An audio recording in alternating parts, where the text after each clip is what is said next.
Hi ಎಲ್ರಿಗೂ ನಮಸ್ಕಾರ. Welcome back to my YouTube channel. ಇವತ್ತಿನ ವಿಡಿಯೋದಲ್ಲಿ ಮಧ್ಯಾಹ್ನ ಊಟಕ್ಕೆ ನನಗೆ ಇಷ್ಟ ಆಗಿರುವಂತಹ ಸಿಂಪಲ್ ಆಗಿರೋ ಊಟ, ಡೈಲಿ ಇಷ್ಟಿದ್ರೆ ಸಾಕಪ್ಪ ಸ್ವರ್ಗ ಅನ್ನೋವಂಥ ಊಟನ ಪ್ರಿಪೇರ್ ಮಾಡ್ತಾಯಿದ್ದೀನಿ. ಇಲ್ಲಿ ಮೊಳಕೆ ಕಟ್ಟಿರೋ ಹುಳ್ಳಿಕಾಳನ್ನು ತೊಗೊತಾ ಇದ್ದೀನಿ. ಒಂದು 2 ಕಪ್ಪಷ್ಟು ಹುಳ್ಳಿಕಾಳನ್ನು ನೆನೆಯೋಕ್ಕಿಟ್ಟು ಒಂದಿನ ನೆನೆಸಾದ್ಮೇಲೆ ತೊಳೆದ್ಬಿಟ್ಟು 1-2 ದಿನ ಮೊಳಕೆ ಬರೋದಕ್ಕೆ ಬಿಟ್ಟಿದ್ದೀನಿ. ಹಾಗೆ ಒಂದು ಕಪ್ಪಾಗೋಷ್ಟು ಕಡಲೆಕಾಳನ್ನು ನಾನು ಮೊಳಕೆ ಬರೋಕ್ಕೆ ಇಟ್ಕೊಂಡಿದ್ದೆ. ಅದನ್ನು ಹಾಕಿ ಸ್ವಲ್ಪ ನೀರು ಹಾಕಿ ಕಾಳೆಲ್ಲ ಮುಳುಗೋ ತನಕ ಅಷ್ಟು ನೀರು ಹಾಕಿ, ನೀರಿನ ಸ್ವಲ್ಪ ಜಾಸ್ತಿ ಬೇಕು ನಿಮಗೆ ಸಾಂಬಾರು ಅಂತಂದರೆ ಇನ್ನೂ ಸ್ವಲ್ಪ ಜಾಸ್ತಿ ನೀರು ಹಾಕ್ಕೊಬೋದು. ಅದಕ್ಕೆ ಸ್ವಲ್ಪ ಕಲ್ಲುಪ್ಪನ್ನು ಸೇರಿಸಿ ಬೇಯೋದಕ್ಕೆ ಇಡ್ತಾಯಿದ್ದೀನಿ. 2-3 ವಿಷಲ್ ಹೊಡೆಸಿದ್ರೆ ಸಾಕು, ತುಂಬಾ ಚೆನ್ನಾಗಿ ಬೇಯುತ್ತೆ. ಖಾರಕ್ಕೆ ಅಂತೇಳ್ಬಿಟ್ಟು ಒಂದು ಚಿಕ್ಕ ಜಾರಿಗೆ ಶುಂಠಿ, ಬೆಳ್ಳುಳ್ಳಿ ಒಂದು 5-6 ಎಸಳು, ಹಾಗೆ 1 ಕಪ್ ಆಗೋಷ್ಟು ಕಾಯಿನ ನಾನು ಹೆಚ್ಚಿಟ್ಕೊಂಡಿದ್ದೀನಿ. ತುರಿದು ಕೂಡ ಹಾಕ್ಕೊಬೋದು. ಹಾಗೆ 1 ಈರುಳ್ಳಿ, ಸ್ವಲ್ಪ ಕೊತ್ತಂಬರಿ ಸೊಪ್ಪನ್ನು ಹಾಕ್ಕೊಂಡು ರುಬ್ಕೊತಾ ಇದ್ದೀನಿ. ನೀವು ದೊಡ್ಡ ಜಾರ್ಗೂ ಹಾಕ್ಕೊಬೋದು. ನಾನಿಲ್ಲಿ ಇದರಲ್ಲಿ ಸ್ವಲ್ಪ ಚೆನ್ನಾಗಿ ಗ್ರೈಂಡ್ ಆಗುತ್ತೆ ಅಂತ ಇದರಲ್ಲಿ ಗ್ರೈಂಡ್ ಮಾಡಿ, ಜಾಸ್ತಿ ಆಗೋಗ್ಬಿಡುತ್ತೆ ಅಂತ ಸಪ್ರೇಟಾಗೆ ಟೊಮೆಟೊ ಮತ್ತು ಧನಿಯಾ ಪುಡಿ, ಖಾರದ ಪುಡಿನ 2 ಸ್ಪೂನ್ ಹಾಕ್ಕೊಂಡು ಮತ್ತು ಇದನ್ನು ಸ್ವಲ್ಪ ನೀರು ಸೇರಿಸ್ಬಿಟ್ಟು ರುಬ್ಕೊತಾ ಇದ್ದೀನಿ.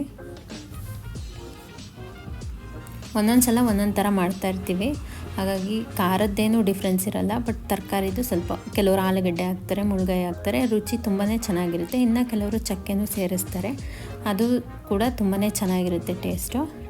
ಸೊ ಇಲ್ಲಿ ಕುಕ್ಕರ್ 3 ವಿಷಲ್ ಆದಮೇಲೆ ಎತ್ತು ಸೈಡಿಗಿಟ್ಟು ಒಂದು ಪಾತ್ರೆಗೆ ನಾನು ಕೊಬ್ಬರಿ ಎಣ್ಣೆ ಹಾಕ್ಕೊಂಡು ಸಾಸಿವೆ, ಜೀರಿಗೆ, ಕರಿಬೇವು, ಜಜ್ಜಿಟ್ಟಿರುವಂತಹ ಬೆಳ್ಳುಳ್ಳಿ, ಹಾಗೆ 1-2 ಒಣಮೆಣಸಿನ್ಕಾಯಿನ ಹಾಕಿ ಚೆನ್ನಾಗಿ ಫ್ರೈ ಮಾಡಿ, ಇದು ಫ್ರೈ ಆದಮೇಲೆ ರುಬ್ಬಿಟ್ಕೊಂಡಿರೋಂತಹ ಖಾರನ ಇದ್ರ ಒಳಗಡೆ ಸೇರಿಸಿ ಚೆನ್ನಾಗಿ ಮಿಕ್ಸ್ ಮಾಡ್ತೀವಿ. ಚೆನ್ನಾಗಿ ಮಿಕ್ಸ್ ಆದಮೇಲೆ ಹುಣಸೆ ರಸನ ಈಗ ಜಾರ್ಗೂ ಹಾಕೋಬೋದಿತ್ತು ಹುಣಸೆ ಹಣ್ಣು. ನಾನು ಈ ಥರ ನೆನೆಸಿಟ್ಬಿಟ್ಟು ಅದರ ರಸನ ಖಾರ ಕುದಿಯುವಾಗ ಹಾಕ್ಕೊಂಬಿಡ್ತೀನಿ. ಹುಣಸೆ ಹಣ್ಣಿನ ರಸ ಹಾಕೋದ್ರಿಂದ ತುಂಬಾ ಟೇಸ್ಟ್ ಚೆನ್ನಾಗಿರುತ್ತೆ. ಹಂಗೆ ಕುದೀತಾ ಸ್ವಲ್ಪ ಗಟ್ಟಿಗೂ ಆಗುತ್ತೆ, ತುಂಬಾ ಚೆನ್ನಾಗಿರುತ್ತೆ. ಇನ್ನು ಸಾಂಬಾರು ಹಳೇದಾಗ್ತಾ ಇನ್ನೂ ಟೇಸ್ಟ್ ಕೊಡುತ್ತೆ. ಹಾಗೆ ಇಲ್ಲಿ ಬೆಂದಿರೋ ಅಂಥ ಕಾಳನ್ನು ನಾನು ಪಲ್ಯಕ್ಕೂ ಸ್ವಲ್ಪ ಕಾಳು ಜಾಸ್ತಿ ಇರೋದ್ರಿಂದ ಪಲ್ಯಕ್ಕೆ ಸಪ್ರೇಟಾಗಿ ಅಂತ ಎತ್ತಿಟ್ಕೊತಾ ಇದ್ದೀನಿ. 1-2-3 ಸೌಟಷ್ಟು ಇನ್ನು ಎತ್ತಿ ಸೈಡಿಗೆ ಇಟ್ಕೊಂಬಿಟ್ಟು, ಇನ್ನು ಉಳಿದಿರೋದೆಲ್ಲ ಖಾರ ಏನು ಕುದೀತಿರುತ್ತೆ ಅದಕ್ಕೆ ಎಲ್ಲ ಸೇರಿಸ್ಬಿಟ್ಟು ಮಿಕ್ಸ್ ಮಾಡ್ತಿದ್ದೀನಿ.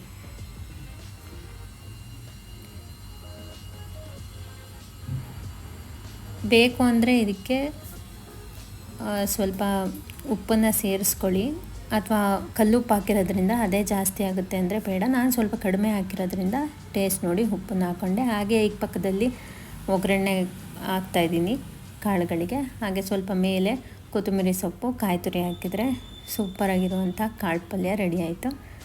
ಹಾಗೆ ಸಾಂಬಾರು ಕುದೀತಾಯಿತ್ತು, ಲಾಸ್ಟಿಗೆ ಆಫ್ ಮಾಡಿ ಕೊತ್ತಂಬರಿ ಸೊಪ್ಪನ್ನು ಹಾಕ್ತಾಯಿದ್ದೀನಿ. ಹಾಗೆ ಮುದ್ದೆಗೆ ಅಂತೇಳ್ಬಿಟ್ಟು ಒಂದು ಚಿಕ್ಕ ತಪ್ಪಲಿಗೆ 2 ಕಪ್ ಆಗೋಷ್ಟು ನೀರನ್ನು ಹಾಕ್ಕೊತಾ ಇದ್ದೀನಿ. ನಾನು ಕೆಲವೊಂದು ಸತಿ ಬಾಣಲಿಲೂ ಮಾಡ್ತೀನಿ, ಅಥವಾ ಬೇರೆ ಬೇರೆ ಪಾತ್ರೆಗಳಲ್ಲಿ ಮಾಡ್ತೀನಿ. ಹಾಗೆ ಸ್ವಲ್ಪ ಉಪ್ಪು, ಸ್ವಲ್ಪ ಕೊಬ್ಬರಿ ಎಣ್ಣೆನ ಹಾಕ್ತಾಯಿದ್ದೀನಿ. ಎಣ್ಣೆ ಹಾಕೋದ್ರಿಂದ ತಳ ಜಾಸ್ತಿ ಹಿಡಿಯಲ್ಲ, ಹಾಗೆ ಗಂಟು ಬರಲ್ಲ ಅನ್ನೋದಕ್ಕಷ್ಟೇ.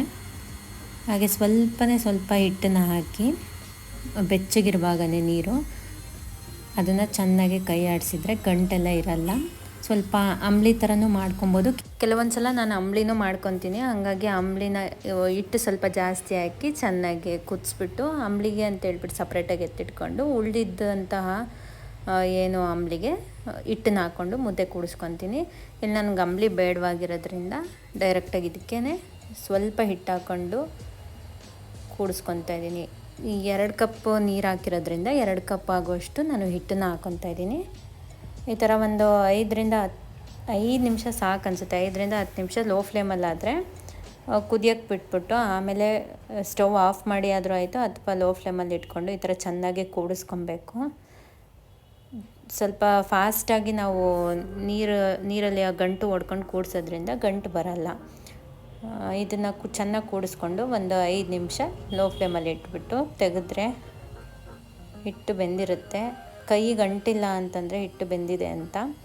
ನಾನು ಸ್ವಲ್ಪ ಇಲ್ಲಿ ಹಂಗೆ ಹಿಂಗೆ ಸೇರಿಸಿ ಮುದ್ದೆ ಮಾಡೋಕ್ಕೆ ಹೋದರೆ ಸ್ವಲ್ಪ ಅವಾಂತರಗಳು ಮಾಡಿರ್ತೀನಿ. ಹಾಗಾಗಿ ನನ್ನ ಕೈಯಲ್ಲಿ ಸ್ವಲ್ಪ ಅಂಟಂಟಾಗಿ ಇರೋದು ಕಾಣಿಸ್ತದೆ. ಬಟ್ ಮುದ್ದೆ ಚೆನ್ನಾಗಿಯೇ ಬೆಂದಿದೆ.